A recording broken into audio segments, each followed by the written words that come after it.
शुरुआत करते हैं। सोचिए, एक ऐसा राज्य जिसे सालों तक सत्ताधारी पार्टी का अभेद्य किला माना जाता था, वहां अचानक एक बड़े राजनीतिक भूकंप की भविष्यवाणी हो जाए। आज के इस विश्लेषण में हम एक ऐसे ही दिलचस्प सोर्स पर चर्चा करने वाले हैं। ये सोर्स पश्चिम बंगाल के 2026 के चुनावों में एक बहुत बड़े, हालांकि पूरी तरह से काल्पनिक, सत्ता परिवर्तन का अनुमान लगा रहा है। तो आइए उन आंकड़ों और जमीनी हकीकतों को डिकोड करते हैं जो इस संभावित बदलाव की नींव रख रहे हैं।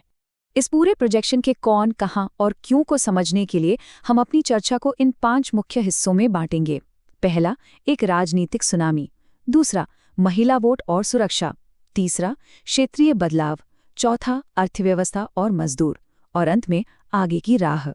तो चलिए सीधे पहले भाग की तरफ चलते हैं और देखते हैं कि इस राजनीतिक सुनामी का पैमाना आखिर कितना बड़ा बताया जा रहा है। देखिए, सोर्स का पूरा एनालिसिस एक बेहद चौंकाने वाले आंकड़े पर टिका है। इसमें बीजेपी के पक्ष में सीधे 120 से ज्यादा सीटों के भारी स्विंग का अनुमान लगाया गया है। ये कोई मामूली हार जीत का अंतर नहीं है। सोर्स इसे एक गहरे वैचारिक बदलाव के रूप में देख रहा है। और ये प्रोजेक्शन इस बात को बिल्कुल साफ कर देता है।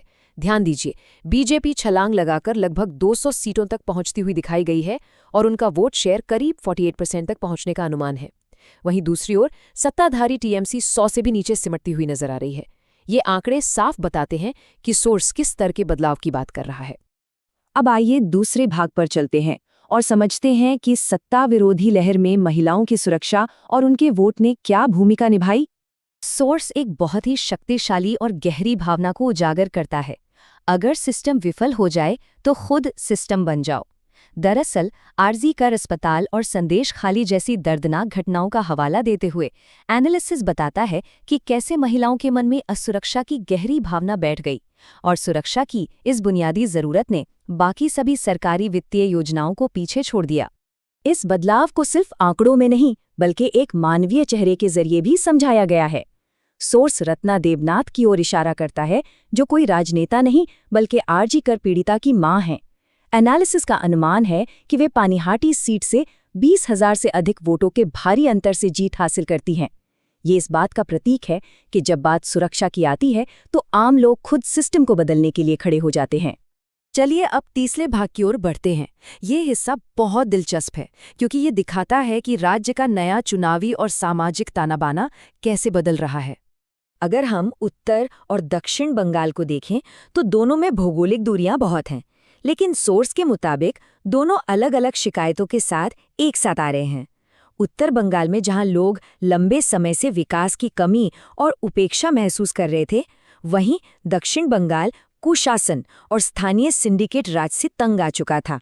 यानी असंतोष अलग अलग थे, लेकिन निशाना एक था। और फिर बात आती है बंगाल के भद्रलोक यानी वहां के शिक्षित मिडिल क्लास की। सोर्स बताता है कि ये वर्ग जो पहले वामपंथियों के साथ था और फिर टीएमसी की तरफ मुड़ा, अब एक बार फिर अपना रुख बदल रहा है। वजह, शिक्षा और स्वास्थ्य जैसी बुनियादी जगहों पर फैला भ्रष्टाचार। ये सिर्फ एक राजनीतिक शिफ्ट नहीं बल्कि सिस्टम की कमियों के खिलाफ एक तरह का विद्रोह बताया जा रहा है। इस टेबल पर नजर डालिए। ये साफ दिखाता है कि अलग अलग समुदाय भी कैसे अपनी प्राथमिकताएं बदल रहे हैं।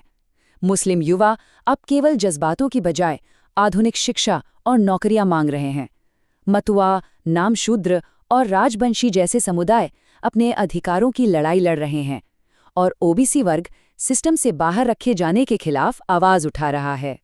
लेकिन ये सब अपने आप तो नहीं हो रहा ना। सोर्स इस जमीनी बदलाव का सीधा क्रेडिट बीजेपी के माइक्रो लेवल संगठन को देता है। इसमें घर घर जाकर बात करने वाले पन्ना प्रमुखों की अहम भूमिका बताई गई है।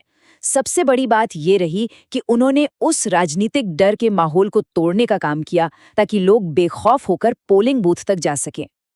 अब बढ़ते हैं चौथे भाग पर और देखते हैं कि अर्थव्यवस्था और प्रवासी मजदूरों ने इस राजनीतिक परिदृश्य को कैसे प्रभावित किया। एनालिसिस के मुताबिक प्रवासी मजदूर इस बदलाव के बहुत बड़े उत्प्रेरक साबित हुए। जरा सोचिए, जब ये मजदूर दिल्ली, मुंबई या गुजरात से वापस लौटते हैं तो वो अपने राज्य में कारखानों की कमी को साफ तौर पर महसूस करते हैं।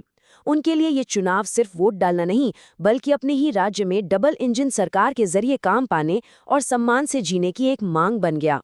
इसी के साथ स्थानीय स्तर पर लोगों का गुस्सा तब और भड़क गया जब कट मनी का चलन आम हो गया। कट मनी यानी बुनियादी सुविधाओं या सरकारी कामों के लिए मांगा जाने वाला अवैध कमीशन। सोर्स के अनुसार रोजमर्रा के इस भ्रष्टाचार और बढ़ती बेरोजगारी ने वोटरों को पूरी तरह से एक साफ सुथरे सिस्टम और औद्योगिक विकास के वादे की तरफ मोड़ दिया। और अब हम अपने आखिरी भाग पर आ गए हैं, आगे की राह। देखते हैं कि इस अनुमानित राजनीतिक भूकंप के बाद क्या हालात बन सकते हैं। सोर्स एक बहुत ही वाजिब सवाल उठाता है, क्या सिर्फ एक प्रचंड जीत हासिल कर लेने से सब कुछ रातों रात जादू से ठीक हो जाएगा? बिल्कुल नहीं। व्यवस्था परिवर्तन के बाद नई सरकार के सामने कई बड़ी चुनौतियां खड़ी होंगी।